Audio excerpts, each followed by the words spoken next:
नमस्कार, आप सभी ईबीएसई से जुड़ चुके हैं। तो क्लास 11th की एनसीईआरटी की मैथ है वो स्टार्ट करने जा रहे हैं अपना। ये पहला लेक्चर है। तो कक्षा 11 के लिए गणित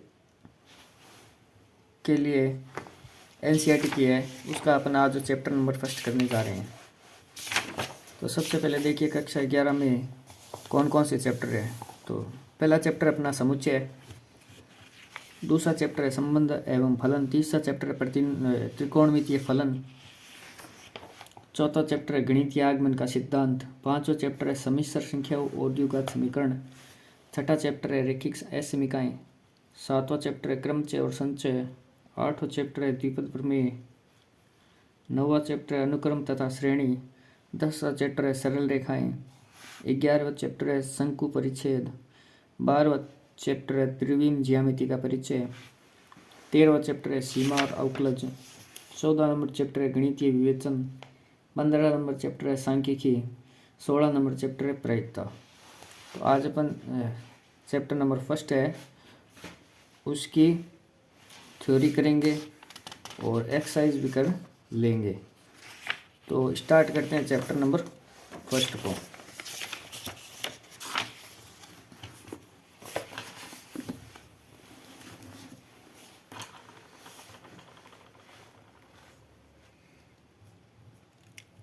क्लास 11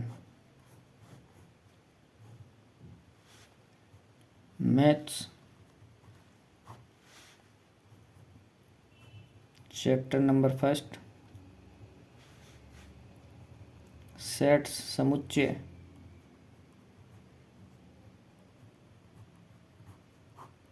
सबसे पहले देखिए समुच्चय क्या होता है। तो सुपरिभाषित अवयवों का संग्रह होता है, वो समुच्चय होता है। समुच्चय क्या होता है? संग्रह होता है, यानी कलेक्शन होता है। कलेक्शन किसका होगा? अवयवों का होगा। और इसमें कौन से अवयव होंगे? तो वो होंगे सुपरिभाषित। सुपरिभाषित का मतलब है कि वो परिभाषित होने चाहिए एकदम अच्छी तरह से। सुपरिभाषित को इंग्लिश में बोलते हैं वेल डिफाइंड, अवयवों को इंग्लिश में बोलते हैं एलिमेंट, संग्रह को बोलते हैं कलेक्शन। उन वेल डिफाइंड एलिमेंट्स का कलेक्शन सेट्स कहलाता है। तो वेल डिफाइंड अपन किस प्रकार से बोल सकते हैं कि अपने कोई भी वाक्य दे दिया, जैसे महानतम क्रिकेट खिलाड़ियों का संग्रह, तो इसमें महानतम हम किस पैमाने पर रखेंगे?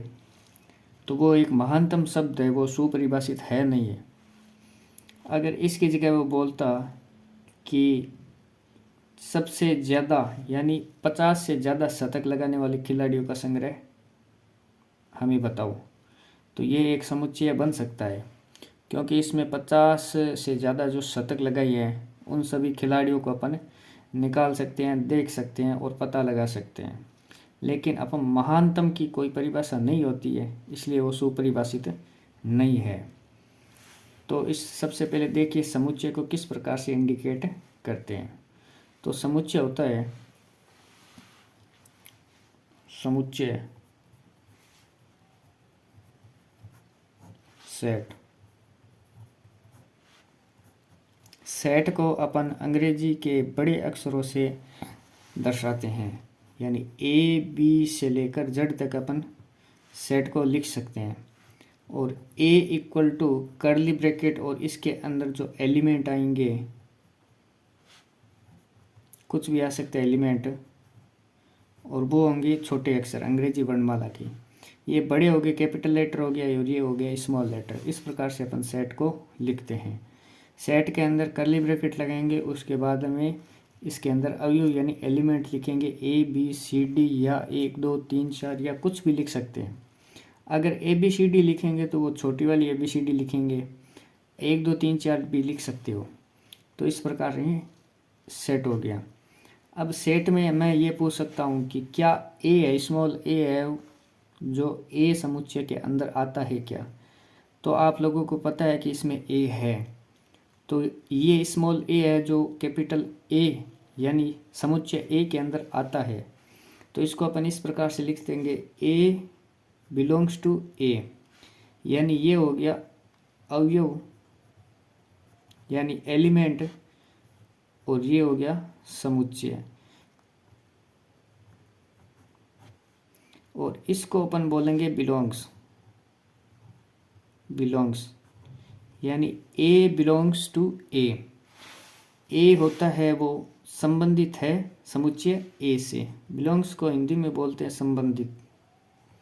ए संबंधित होता है कैपिटल ए से। यानी ये जो स्मॉल ए है जो कि इस ए का एक अवयव है, ए समुच्चय में स्मॉल ए है, ये हो गया समुच्चय और ये सभी हो गए अवयव। तो ये स्मॉल ए है जो ए समुच्चय से संबंधित है, तो अपन को इस प्रकार से लिखना है।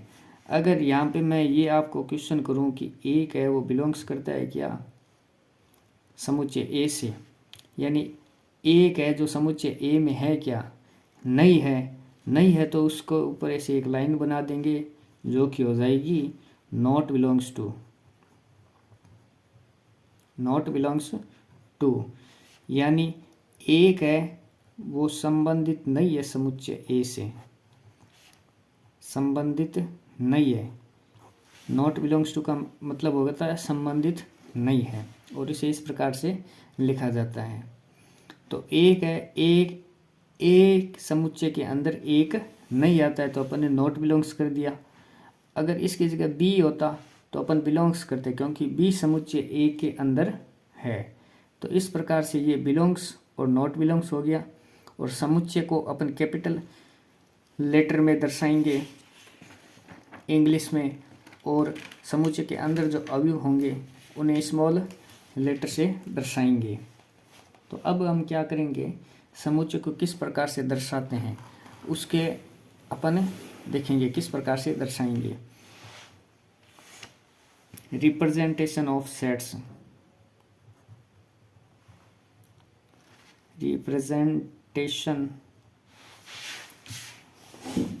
रिप्रेजेंटेशन ऑफ सेट्स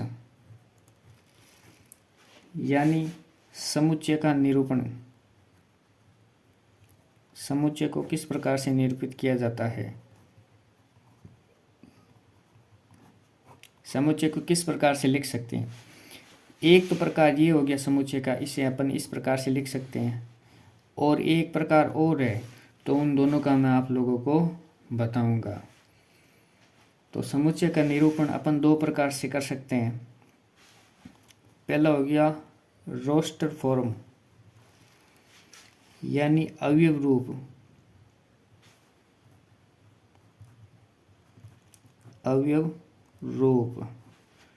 दूसरा हो गया सेट बिल्डर फॉर्म,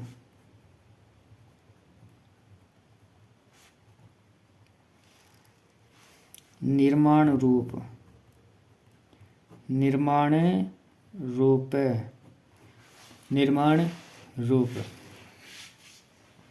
तो अवयव रूप क्या होता है, जैसा कि मैंने सेट लिया ए के अंदर एलिमेंट है 1 2 3 4 और 5, ये ए के अंदर एलिमेंट है। ये हो गया अवयव रूप, क्योंकि इसमें एक एक अवयव लिखे हुए हैं, सभी अवयव लिखे हुए हैं, इसलिए ये अवयव रूप हो गया। अवयव रूप को इंग्लिश में रोस्टर फॉर्म बोलते हैं। अब इसी का निर्माण रूप बनाएंगे।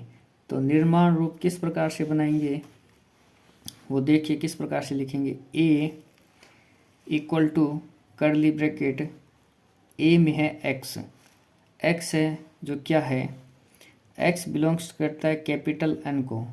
कैपिटल एन क्या हो गया हमारे पास है, नेचुरल नंबर, प्राकृत संख्याएं होगी जो 1 से शुरू होकर अनंत तक जाती है। तो वो नेचुरल नंबर कौन कौन सी है इसमें, वो है 1 से बड़ी और बराबर और 5 से छोटी और बराबर। यानी इसमें ये हो गया अवयव रूप, और ये हो गया एक इस अवयव का एक फॉर्मूला। यानी x का मान लेना है इसमें 1 से लेकर 5 तक, और इसमें सीधा सा 1 2 3 4 5 लिखा हुआ है। तो ये हो गया अवयव रूप और ये हो गया निर्माण रूप। ये निर्माण रूप हो गया। अब इसी प्रकार से आपके एक्सरसाइज में क्वेश्चन भी है तो वो भी लिख सकते हैं, लेकिन समुच्चय के बारे में कुछ और भी जानकारी मैं आप लोगों को देना चाहता हूँ। वो जानकारी ये है कि जैसे कि ये समुच्चय P है, समुच्चय P है तो इसमें अपन ने एक शब्द लिया, जैसे ये क्वेश्चन दिया हुआ आप लोगों को P दिया हुआ है, यहाँ पे लिखा हुआ है ट्रिगोनोमेट्री।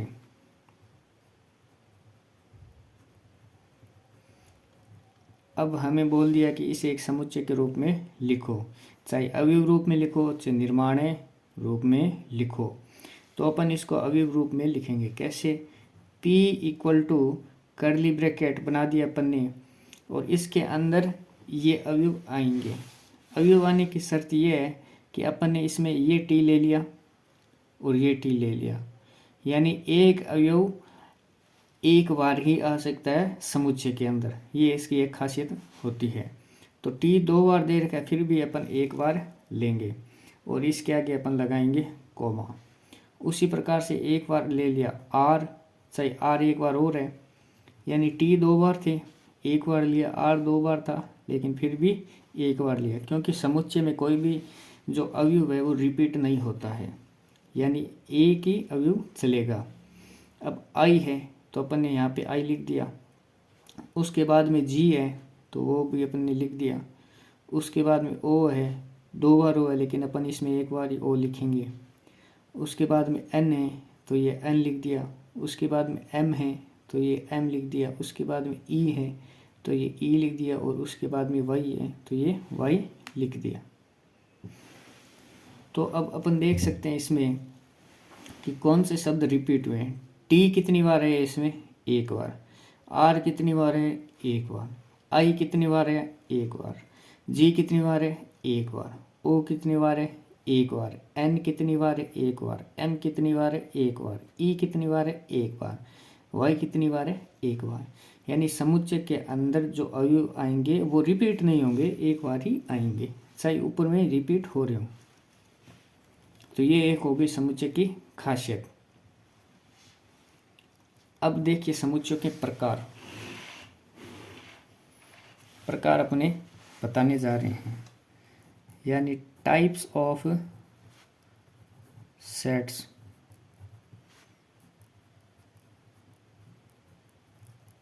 समुच्चय के प्रकार।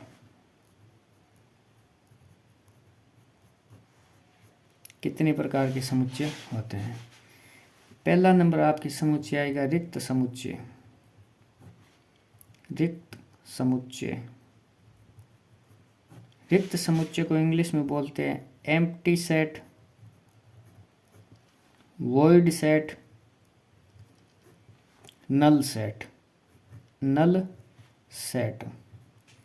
रिक्त का मतलब नाम पढ़ने से पता चल रहा है कि वो समुच्चय है जिसमें कोई भी अवयव न हो, वो रिक्त समुच्चय कहलाता है। और रिक्त समुच्चय को अपन इस प्रकार से इंडिकेट कर सकते हैं, या इस प्रकार से इंडिकेट कर सकते हैं फाई। इसे बोलते हैं फाई, PHI, यानी फाई। फाई का मतलब हो गया खाली, कुछ भी नहीं है। तो इसके एग्जाम्पल देखिए अपने, जैसे कि मैं एक एग्जाम्पल दे रहा हूँ, x का मान 3 से बड़ा होना चाहिए तथा x का मान 1 से छोटा होना चाहिए। ऐसा एक समुच्चय हमें बना के दो। तो हम सीधा जाएंगे नंबर लाइन पे, यहाँ पे लिखा 1 और यहाँ पे लिखा 3। अब ये कंडीशन कह रहा है कि 3 से बड़ा होना चाहिए x, यानी x 3 से बड़ा होना चाहिए, तो इस तरफ ही आएगा 3 से लेकर इन्फिनिटी तक, यानी 4 से इन्फिनिटी तक होगा। और ये कह रहा है कि x का मान है वो 1 से छोटा होना चाहिए, 1 से छोटा इस साइड में जाएगा जो कि 0 से माइनस इन्फिनिटी तक होगा। अब इसमें देखिए कि अपन कौन सा अवयव ले सकते हैं। इसके बीच में अवयव एक यार है 2, लेकिन 2 है वो 3 से बड़ा नहीं है। 3 से बड़ा है क्या? 2 नहीं है, तो ये कंडीशन नहीं लगी, यानी इसमें कोई अवयव नहीं आया। x है वो 1 से छोटा होगा, 1 से छोटा तो 0 है, -1 है, -2 है, ऐसे लेके माइनस इन्फिनिटी तक है। तो इस प्रकार से ये भी कंडीशन फुलफिल नहीं कर रहा है। तो ये जो हमारे पास सेट बना है वो एक रिक्त समुच्चय होगा। उसे अपन इस प्रकार से लिख सकते हैं कर्ली ब्रैकेट से, या इसे अपन इस प्रकार भी लिख सकते हैं A = 5। तो ये आप लोगों का हो गया रिक्त समुच्चय। उसके बाद में देखिए आपको दूसरा नंबर समुच्चय आएगा परिमित समुच्चय तथा अपरिमित समुच्चय।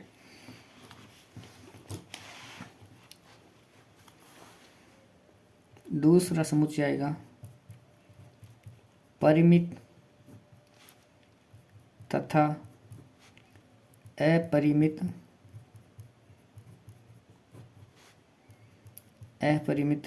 समुच्चय। परिमित को इंग्लिश में क्या बोलते हैं? Finite set, finite and infinite, infinite set. परिमित का मतलब क्या होता है? परिमित का मतलब होता है कि किसी सेट में जो अवयव होते हैं उन्हें अपन गिन सकते हैं। तो यानी अवयव होने चाहिए, वो निश्चित होने चाहिए, निश्चित होने चाहिए अवयव जिन्हें अपन गिन सकते हैं। निश्चित अवयव होंगे वो होगा परिमित समुच्चय। निश्चित का मतलब क्या होता है? जैसे कि उदाहरण मैं दे रहा हूँ, एक्स है, राजस्थान का निवासी है कोई, तो राजस्थान में निवासी को अपन गिन सकते हैं जनगणना के अनुसार, तो गिन सकते हैं, तो वो एक निश्चित हो गया। तो राजस्थान के निवासी वाला एक जो समुच्चय बनेगा वो आप लोगों के परिमित समुच्चय में आएगा। उसी प्रकार से अपरिमित समुच्चयों का एक उदाहरण दे रहा हूँ मैं। अपरिमित का मतलब होता है जो निश्चित नहीं होंगे, अनिश्चित होंगे या अनंत अवयव होंगे उसमें, जिसमें अनंत अवयव होंगे। अनंत को गिन नहीं सकते और निश्चित अवयव को गिन सकते हैं, तो जो अनंत होंगे वही अपरिमित समुच्चय होगा। तो अनंत का एक उदाहरण देखिए, जैसे कि ब्रह्मांड का एक ग्रह है, एक समुच्चय दे रखा है, वो बोल रहा है कि ब्रह्मांड का एक ग्रह का समुच्चय बनाइए। तो ब्रह्मांड में तो हजारों लाखों करोड़ों अनंत ग्रह है, उसका अपन समुच्चय नहीं बना सकते। समुच्चय सिर्फ उसका ही बनेगा जो कि निश्चित होगा, निश्चित अवयव होंगे उसमें, और अनिश्चित होंगे उसमें अवयव, तो वो अनंत अवयव होंगे, अनंत अवयव वाले आएंगे अपरिमित में। तो ये डिफरेंस हो गया परिमित और अपरिमित समुच्चयों का। अगर आपको कुछ भी डाउट हो तो नीचे कमेंट बॉक्स में ज़रूर लिख देना और मैं आपका कमेंट का रिप्लाई करने का प्रयास ज़रूर करूँगा। तो इसमें क्या होगी, अवयवों की जो संख्या होगी वो निश्चित हो गई, और इसमें जो संख्या है अवयवों की वो निश्चित नहीं है भाई, अनिश्चित है, उन्हें गिन नहीं सकते, अनंत है, इसलिए वो अपरिमित हो गया। ठीक है, अब नेक्स्ट आएगा अपना समान समुच्चय।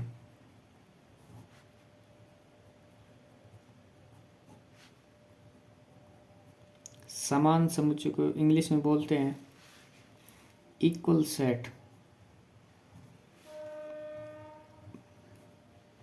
इक्वल सेट कौन से होंगे? जैसे कि मैं दो सेट ले रहा हूँ, उससे समझा रहा हूँ आप लोगों को। इसमें 1 2 3 और 4 लिखा हुआ है, सेट बी लिखा हुआ है 4 2 3 और 1। इसकी कंडीशन क्या होगी समान समुच्चय की? अब अपने को पता लगाना है कि क्या a इक्वल टू बी है क्या, यानी ये समान समुच्चय है क्या। तो इसके लिए हमें सबसे पहले देखने पड़ेंगे कि a में कितने अवयव हैं। a में 4 अवयव है, तो उसे अपन इस प्रकार से लिखते हैं ऑर्डर ऑफ a, यानी a में कितने अवयव है, इसमें 4 अवयव हैं। अब ऑर्डर ऑफ बी का पता लगाएंगे, बी में कितने अवयव है, इसमें भी 4 अवयव है, 1 2 3 और 4। पहली कंडीशन होगी कि अवयवों की संख्या दोनों में बराबर होनी चाहिए, order of A equal to order of B होना चाहिए, order of A equal to order of B होना चाहिए। नंबर दूसरी कंडीशन ये है कि ए में जो 4 अवयव है वही के वही बी में होने चाहिए। जैसा कि 1 2 3 4 ए में है और वही 1 2 3 और 4 बी में, इनका क्रम आगे पीछे हो सकता है लेकिन अवयव सिर्फ सेम ही है। ए में जो अवयव है वही बी में अवयव है, यानी अवयव भी सेम होना चाहिए और अवयवों की संख्या भी सेम होनी चाहिए, तब वो क्या होगा, समान समुच्चय होगा। यानी दूसरी कंडीशन ये होगी कि अवयव भी समान होने चाहिए। समान होने चाहिए, यानी इक्वल एलिमेंट्स होने चाहिए और एलिमेंट्स की संख्या भी इक्वल होनी चाहिए, तभी अपन इसे समान समुच्चय बोलेंगे, अन्यथा इसे नहीं बोलेंगे। इससे मिलता जुलता एक समुच्चय और है, एक समुच्चय, चौथा समुच्चय आएगा हमारे पास तुल्य समुच्चय। तुल्य समुच्चय का इंग्लिश में बोल देंगे इक्विवेलेंट सेट। ये क्या होता है? इक्विवेलेंट सेट में सेट की कंडीशन ये है कि उन दोनों सेटों में समुच्चयों की संख्या सिर्फ बराबर होनी चाहिए, लेकिन समुच्चय वो बराबर हो या नहीं हो इसका कोई फर्क नहीं पड़ता। उदाहरण के लिए अपन ले रहे हैं ए में ले रहे हैं 1 2 3 4 और समुच्चय बी में अपन ले रहे हैं 10 11 YZ।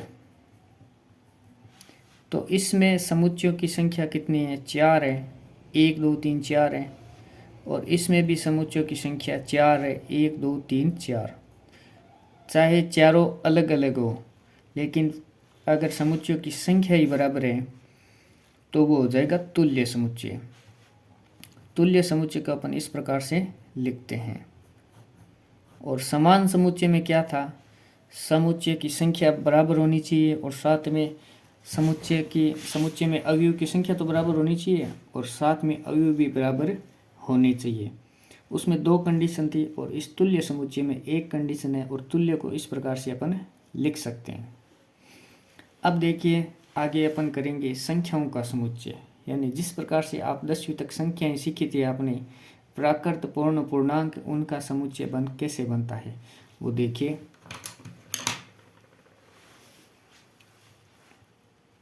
संख्याओं का समुच्चय,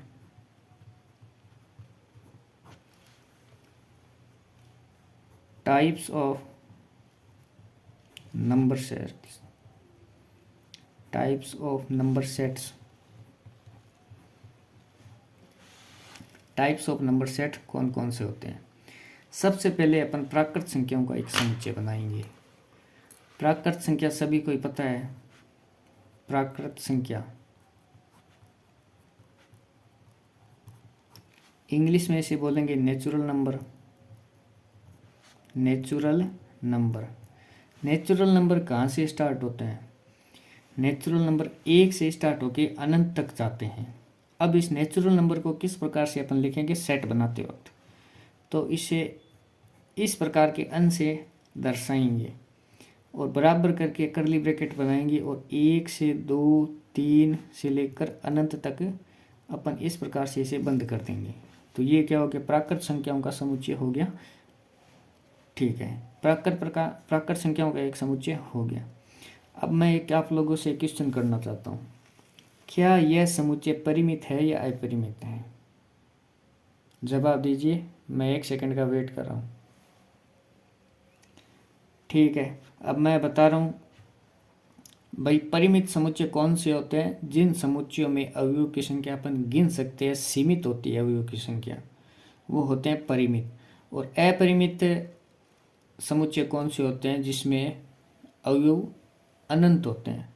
तो इसमें अवयव अनंत है, तो ये प्राकृत संख्याओं का समुच्चय क्या हो गया? अपरिमित।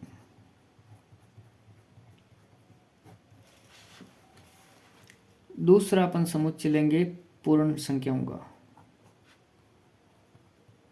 पूर्ण संख्या, पूर्ण संख्या को होल नंबर बोलते हैं इंग्लिश में। होल नंबर को अपन इस प्रकार से इंडिकेट करेंगे, दर्शाएंगे W से। तो पूर्ण संख्या 0 से शुरू होती है और अनंत तक जाती है। तो ये इस प्रकार से होल नंबर का एक समुच्चय बन गया पूर्ण संख्याओं का। उसके बाद में आएगा पूर्णांक। पूर्णांक को अपन इंग्लिश में बोलते हैं इंटीजर। इंटीजर को अपन 2 प्रकार से दर्शा सकते हैं। एक तो सीधा सा i लिख दिया इंटीजर, या i की जगह अपन जेड भी लिख सकते हैं। इस प्रकार से जेड बनाना है। 10th क्लास में इस प्रकार से जेड नहीं बनाते थे, लेकिन 11th में आता ही हमें इस प्रकार के जेड बनाने पड़ेंगे। तो पूर्ण संख्या में कौन कौन सी संख्याएं होती हैं? उसमें माइनस अनंत से लेकर प्लस अनंत तक की संख्याएं होती हैं। माइनस इन्फिनिटी से लेकर -1 तक, फिर 0 भी शामिल है, फिर 1 से लेकर अनंत तक शामिल है। तो ये हो गया पूर्णांकों का समुच्चय। पूर्णांकों का समुच्चय। अब इस पूर्णांकों के समुच्चय को भी 2-3 प्रकार से लिख सकते हैं तोड़ तोड़ कर। यानी 1 से लेकर अनंत तक अपन प्राकृत संख्याओं का समुच्चय बोल सकते हैं इसको, और ये 0 से लेकर अनंत तक अपन बोल सकते हैं इसे पूर्ण संख्याओं का समुच्चय है। और ये 0 है वो एक उदासीन है, ठीक है, न्यूट्रल है। 0 न्यूट्रल है, न्यूट्रल को बोलते हैं उदासीन। यानी ये न तो प्लस है न ही माइनस है, इसलिए ये हो गया उदासीन। उदासीन हो गया। अब देखिए इसमें जो माइनस इन्फिनिटी से लेकर -1 तक की जो संख्याएं हैं उनको भी एक समुच्चय में लिख सकते हैं। उनको अपन लिखेंगे ऋणात्मक पूर्णांकों का समुच्चय, क्योंकि इसमें ऋणात्मक संख्याएं हैं। तो ऋणात्मक पूर्णांकों के समुच्चय को अपन किस प्रकार से दर्शाएंगे? z माइनस से दर्शा सकते हैं। ऊपर यहाँ पे माइनस लगा दिया तो ये ऋणात्मक पूर्णांकों का समुच्चय हो गया।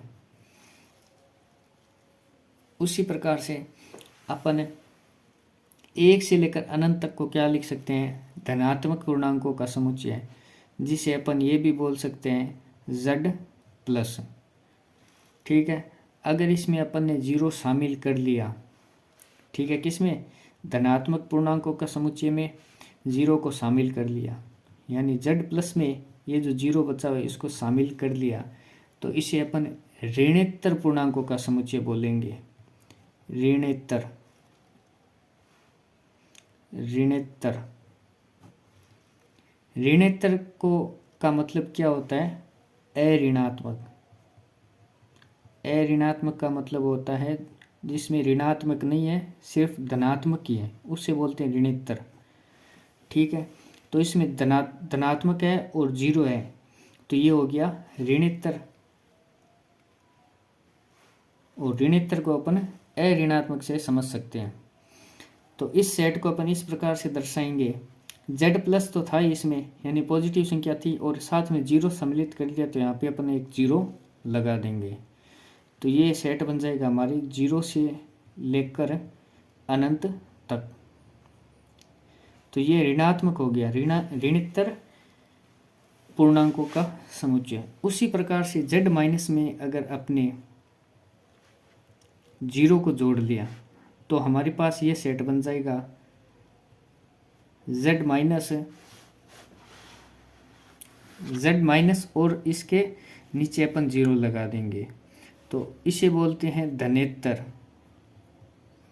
धनेत्तर, धनेत्तर यानी अधनात्मक जिसमें धनात्मक, अधनात्मक जिसमें धनात्मक नहीं है अवयव, यानी नेगेटिव अवयव है, ऋणात्मक है और 0 है, इसलिए इसे धनेत्तर बोल दिया, उल्टा बोलते हैं इसमें। तो इसमें अवयव कौन से आएंगे? इसमें अवयव आएगा हमारे पास, एक तो आएगा 0 और बाकी के बची सभी माइनस वाली संख्या माइनस इन्फिनिटी तक आ जाएगा। तो ये हो गया धनेत्तर पूर्णांकों का समुच्चय। उसके बाद में अपन चलते हैं नंबर 4 पर, अपन आएगा परिमेय संख्याओं का समुच्चय। परिमेय, परिमेय को अपन क्या बोलते हैं? Rational number. Rational number, rational number. और इसे किस प्रकार से दर्शाएंगे? रेशनल नंबर को q से दर्शाते हैं, q, और यहाँ पे बीच में डबल डंडी करनी है। ठीक है, तो इसे अपन इस प्रकार से लिखेंगे। इसमें कौन कौन सी अवयव आएंगे? इसमें आएगा x अवयव। अब आप लोग पूछोगे x क्या है? x है वो p/q रूप में होगा। अब आप पूछोगे p और q क्या है? p और q है वो बिलोंग्स करेंगे z से, यानी पूर्णांक आएगा। p और q पूर्णांक होंगे और कंडीशन साथ में ये भी है कि Q कभी भी 0 नहीं होना चाहिए। यानी P और Q क्या है, पूर्णांक है, 1 है, -1 है, 0 भी हो सकता है, ऊपर 0 हो सकता है, लेकिन नीचे 0 नहीं हो सकता, क्योंकि पूर्णांकों में -0 और प्लस तीनों शामिल है, जैसा कि ऊपर बताया हुआ है। इसी में भी तीनों शामिल होंगे, लेकिन Q की एक खास कंडीशन है कि Q को 0 नहीं लेना है। ठीक है, ये हो गया हमारा परिमेय संख्याओं का समुच्चय। अब परिमेय संख्याओं में भी अपन धनात्मक परिमेय संख्या, ऋणात्मक परिमेय संख्या का 2 सेट भी और बना सकते हैं, क्योंकि इसमें माइनस वाली 0 और प्लस तीनों वाली संख्या आएगी। तो इसमें अपन Q प्लस बना सकते हैं, यानी धनात्मक परिमेय संख्या। धनात्मक परिमेय संख्याओं का समुच्चय होगा x, जहाँ यानी ये डबल डॉट दे रखी है, उसे अपन जहाँ बोलते हैं x, जहाँ x होगा Q का और x होगा ग्रेटर देन 0, यानी प्लस लिखा हुआ है तो पॉजिटिव संख्या आएगी 0 से बड़ी वाली, और 0 से बड़ी वाली ये जो परिमेय संख्या होगी वो होगी Q प्लस, यानी धनात्मक परिमेय संख्या, पॉजिटिव रेशनल नंबर। उसी प्रकार से अपन Q माइनस भी बना सकते हैं। Q माइनस हो गया ऋणात्मक परिमेय संख्या। ऋणात्मक परिमेय संख्याओं को इस प्रकार से लिख सकते हैं x, जहाँ x होगा, x बिलोंग करेगा, x संबंधित करेगा Q से, और x जो 0 से छोटा होगा, यानी ऋणात्मक वाली सभी संख्याएं आएगी इसमें। तो ये हो गया ऋणात्मक परिमेय संख्या। इसके बाद में अपन चलते हैं, अगर इस ऋणात्मक और धनात्मक में 0 जोड़ दिया जाए तो ऋणोत्तर परिमेय संख्या और धनेतर परिमेय संख्या बन जाएगी। अगर इसमें अपन 0 को ऐड कर दें, जैसे कि Q प्लस और नीचे लगा दिया 0, तो ये कौन सी संख्या बन गई, ऋणोत्तर। ऋणोत्तर यानी जिसमें ऋणात्मक नहीं है, सिर्फ धनात्मक ही है। तो ऋणोत्तर संख्याओं का समुच्चय होगा, इसे इस प्रकार से लिख सकते हैं x, जहाँ x बिलोंग्स करेगा Q से बिलोंग करेगा, और x है वो 0 से बड़ा होगा। 0 से बड़ा इसमें ही था, लेकिन इसमें 0 शामिल करना है तो x को 0 के बराबर भी लेना पड़ेगा। ये इतनी सी बात ध्यान में रखनी है। इसे अपन बोलेंगे ऋणोत्तर परिमेय संख्या। इंग्लिश में बोलेंगे ऋणोत्तर का अर्थ होता है नॉन नेगेटिव, जो नेगेटिव नहीं है, जो ऋणात्मक नहीं है, केवल धनात्मक और 0 है। Rational number. उसी प्रकार से अपन अब Q माइनस में भी 0 ऐड कर सकते हैं। तो अगर इसमें अपन 0 ऐड करेंगे तो इसे इस प्रकार लिखेंगे, कर्ली ब्रैकेट x, जहाँ x बिलोंग्स करता है Q से, और x होना चाहिए 0 से छोटा और 0 के बराबर। 0 से छोटा और 0 से बराबर होना चाहिए, क्योंकि इसमें 0 शामिल है और 0 से छोटा माइनस वाली संख्या शामिल है। तो उसे अपन बोलेंगे धनेतर परिमेय संख्या। धनेतर का मतलब है धनात्मक संख्या इसमें नहीं होगी, ऋणात्मक और 0 होगी। धनेतर को इंग्लिश में बोल देंगे नॉन पॉजिटिव। नॉन पॉजिटिव का मतलब है पॉजिटिव नहीं होगा, धनात्मक नहीं होगा, तो वो क्या होगा, ऋणात्मक होगा। Non positive rational number. अब उसके बाद में आता है अपरिमेय संख्याओं का समुच्चय। 5वां नंबर है अपरिमेय। अपरिमेय संख्या को इंग्लिश में बोलते हैं इररेशनल नंबर। इररेशनल नंबर का मतलब क्या हो गया कि यदि कोई वास्तविक संख्या परिमेय संख्या नहीं है तो वह अपरिमेय होगी। भाई परिमेय संख्या की कंडीशन बता दी, P/Q के रूप में होनी चाहिए पूर्णांक। अगर वो P/Q के रूप में पूर्णांक नहीं है तो वो अपरिमेय संख्या होगी। अपरिमेय संख्याओं को अपन किस प्रकार से दर्शाते हैं, Q डैश, ये डैश हो गया, या अपन QC से दर्शा सकते हैं। अब डैश C का मतलब हो गया कॉम्प्लीमेंट। यानी पूरक, यानी जो क्यू में नहीं है उसे कॉम्प्लीमेंट बोलते हैं, कॉम्प्लीमेंट को पूरक बोलते हैं। और क्यू डैश का मतलब है कि जो क्यू में नहीं है वो क्यू डैश में है। यानी जैसे कि x है जो बिलोंग करता है क्यू में, यानी ये x परिमेय संख्या में है। x परिमेय संख्याओं में है तो अब x क्या अपरिमेय संख्याओं में होगा? नहीं होगा, तो इसे नॉट बिलोंग्स कर देंगे। उसके बाद में आती है हमारे पास वास्तविक संख्याओं का समुच्चय। छठा नंबर आएगा वास्तविक संख्या।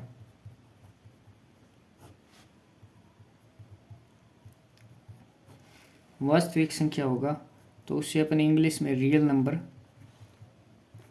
लिख सकते हैं, रियल नंबर। तो रियल नंबर कौन सी होगी, इसे किस प्रकार से दर्शाते हैं? आर बनाते हैं इस प्रकार से। ये हो गया वास्तविक संख्याओं का समुच्चय का प्रतीक। ठीक है, तो इस आर में क्या क्या आएगा? -इन्फिनिटी से लेकर इन्फिनिटी तक आएगा। और ये जो ब्रैकेट लगा रहा हूँ इसका मतलब भी कुछ होता है, तो ये आगे आपको बताऊंगा। अभी एक बार इतना ध्यान रखो कि वास्तविक संख्याओं के समुच्चय में जो संख्या आती है वो माइनस अनंत से लेकर प्लस अनंत तक आती है। ठीक है, जैसे कि मैं आपको एक नंबर लाइन बनाता हूँ, ये 0 हो गया, ये 1 हो गया, और चलते चलते यहाँ पे आगे इन्फिनिटी तक ये जाएगा। यहाँ पे -1 हो गया और यहाँ पे चलते चलते इधर इस तरफ -इन्फिनिटी हो जाएगा। तो ये -इन्फिनिटी से लेकर प्लस इन्फिनिटी तक है, वो सभी संख्याएं कौन सी हो गई? वास्तविक संख्याएं। और वास्तविक संख्याओं को अपन इस प्रकार भी लिख सकते हैं कि इसमें परिमेय संख्या और अपरिमेय संख्या दोनों होती है। इसमें परिमेय और अपरिमेय संख्या दोनों होती है इसमें। ठीक है, परिमेय और अपरिमेय संख्या दोनों होती है। अपन इसको इस प्रकार भी लिख सकते हैं कि कैपिटल R बराबर Q यूनियन Q डैश। अब इस यूनियन का भी अर्थ आप लोगों को आगे पता चल जाएगा। अभी इतना ध्यान रखिए कि वास्तविक संख्या में परिमेय संख्या और अपरिमेय संख्या दोनों होती है। अब अपन इसका एक वो चार्ट देख लेते हैं सभी संख्याओं का, ताकि आप लोगों को आसानी से आइडिया हो जाए। Chart of numbers, charts of numbers in maths. Chart यानी एक डायग्राम बनाएंगे। डायग्राम में सबसे पहले अपन ने पढ़ी थी प्राकृत संख्याएं। तो प्राकृत संख्याओं को इस प्रकार से लिख दिया और ये गोला बना दिया। इस गोले के अंदर अंदर प्राकृत संख्याएं हैं जो कि हमारे पास 1 से शुरू होती है। ठीक है, उसके बाद में 1 में अपन 0 जोड़ेंगे तो हमारे पास कौन सी संख्या आ जाएगी? पूर्ण संख्या आ जाएगी। तो पूर्ण संख्या होगी इससे बार, यानी उसमें प्राकृत संख्या भी होगी और साथ में एक 0 और जुड़ जाएगा तो वो हो जाएगी पूर्ण संख्या। प्राकृत पूर्ण हो गया। उसके बाद में पूर्णांक आता है। पूर्णांक को अपन i या अपन z से दर्शाते हैं, तो ये आएगा। पूर्णांक में क्या होता है? -इन्फिनिटी से लेकर प्लस इन्फिनिटी तक संख्याएं होती है। वो संख्याएं p/q रूप में नहीं होती है, क्योंकि p/q रूप में कौन सी होती है? जो कि परिमेय संख्या ही होती है। तो मैं बोल रहा हूँ आप लोगों को पूर्णांक में आएगा -इन्फिनिटी से लेकर प्लस इन्फिनिटी तक। उसमें माइनस वाली संख्या आ जाएगी, 0 आ जाएगा, प्लस वाली संख्या आ जाएगी। प्लस वाली संख्या ये रही, 0 ये रहा, नई चीज़ इसमें हो रही है माइनस वाली संख्याएं। तो ये सभी हो गया पूर्णांक का। पूर्णांक के बाद में परिमेय और अपरिमेय आएगा।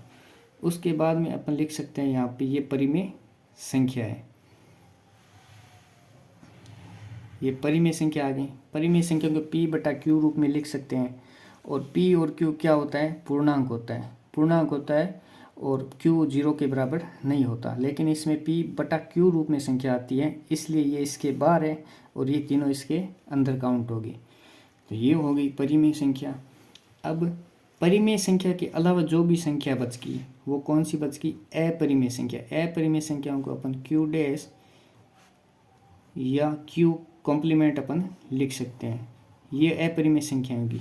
भाई जो परिमेय संख्या है वो तो है ही है। परिमेय संख्या के अलावा जो कुछ संख्या बचती है वो अपरिमेय में आ जाती है, जैसे कि पाई हो गया, ई हो गया, ठीक है, वो अपरिमेय में बन जाती है। अब इन दोनों को मिलाएंगे, यानी परिमेय संख्या और अपरिमेय संख्या दोनों को अपन मिलाएंगे तो हमारे पास कौन सी संख्या बनेगी। आप लोगों को पता है रियल नंबर में ये दोनों काउंट होते हैं, तो ये हो गया रियल नंबर। रियल नंबर में परिमेय संख्या भी है और अपरिमेय संख्या भी है। अब रियल नंबर से बाहर अपन एक संख्या छोड़ रहे हैं, काल्पनिक संख्या। तो अगर वो काल्पनिक संख्या और आ जाए तो कॉम्प्लेक्स नंबर यानी काल्पनिक सम्मिश्र संख्या हमारे पास मिल जाती है। सम्मिश्र संख्या में ये हो गया कॉम्प्लेक्स, यानी सम्मिश्र संख्या का चिन्ह ये होता है और उसे कॉम्प्लेक्स नंबर इंग्लिश में बोलते हैं। और इसमें कौन सी संख्या आएगी, रियल नंबर आएगा और एक काल्पनिक नंबर आएगा। इसमें कौन सा आएगा, रियल प्लस इमेजिनरी यानी काल्पनिक संख्या। तो ये निचोड़ है संख्याओं का। अब आप लोगों को सिर्फ काल्पनिक संख्या के बारे में बताना है, नहीं रियल नंबर सम्मिश्र संख्या के बारे में बताना है। तो अब अपन ले लेते हैं सम्मिश्र संख्या। सम्मिश्र संख्या को इंग्लिश में अपन बोलते हैं कॉम्प्लेक्स नंबर। ये संख्या किस प्रकार से होती है, इसको लिखने का संकेत है सी और बीच में एक डंडी, इस प्रकार से इसे इंडिकेट करेंगे। तो ये दो संख्याओं से मिलकर बना होता है, एक तो वास्तविक संख्या और एक काल्पनिक संख्या। तो इसको इस प्रकार से लिख सकते हैं अपन a प्लस आयोटा बी, जहाँ पर a और b क्या है, वास्तविक संख्या है। a और b तो वास्तविक संख्या है, लेकिन ये आयोटा क्या है, आयोटा काल्पनिक संख्या है, काल्पनिक संख्या है। आयोटा ये इस प्रकार से होता है, आयोटा का मान होता है रूट में -1, इसे अपन बोलते हैं आयोटा। अगर रूट में +1 होता तो उसका आंसर 1 आता, अगर रूट में +2 होता तो उसे √2 बोलते हैं। और √2 किस में जाता, रियल नंबर में जाता p/q फॉर्म में। अगर उसमें रूट -2 ले लिया तो माइनस आते ही इसमें क्या हो जाएगा, आयोटा बन जाएगा। तो ये हो गया आयोटा, ठीक है। तो इन दोनों से मिलकर क्या बनती है, सम्मिश्र संख्या बनती है। अगर किसी के डाउट हो तो मुझे पूछ सकते हो, कमेंट कर सकते हो। अगर नोट्स चाहिए तो भी कमेंट कर दो नीचे, मैं टेलीग्राम चैनल पे नोट्स आप लोगों को दे दूँगा। तो ये सभी ये थ्योरी थी, ये अपने इतनी थ्योरी कर ली। तो ये थ्योरी आपके कितनी एक्सरसाइज कंप्लीट हो जाएगी, इस थ्योरी को आप लोग अगर ढंग से पढ़ोगे तो। इस थ्योरी को आप लोग पढ़ोगे तो आपके एक्सरसाइज 1.1, 1.2 और 1.3 कंप्लीट हो जाएगी बिना किसी की सहायता से, ठीक है। तो नेक्स्ट लेक्चर में अपन एक्सरसाइज 1.1, 1.2 और 1.3 कंप्लीट कर देंगे। लेकिन उससे पहले ये जो इंट्रोडक्शन वाली वीडियो है वो आप लोगों को पूरी देखनी पड़ेगी, और जो भी बात समझ में नहीं आई वो कमेंट कर दें और उसका भी जल्द अपन इलाज कर देंगे, यानी आपकी समस्याओं दूर कर दी जाएगी। तो अगले लेक्चर में अपन एक्सरसाइज प्रश्नावली 1.1, 1.2, 1.3 करेंगे। और शर्त यह है कि आप लोगों को ये जो थ्योरी बताई है वो आप लोगों को ध्यान में होनी चाहिए। तो धन्यवाद लेक्चर देखने के लिए। अगर लेक्चर अच्छा लगा हो तो वीडियो को लाइक कर दीजिए, और आपके जो दोस्त है वो भी अगर मैथ पढ़ना चाहते हैं 11th क्लास की तो उन्हें भी ये वीडियो शेयर कर दीजिए और चैनल को सब्सक्राइब कीजिए। धन्यवाद।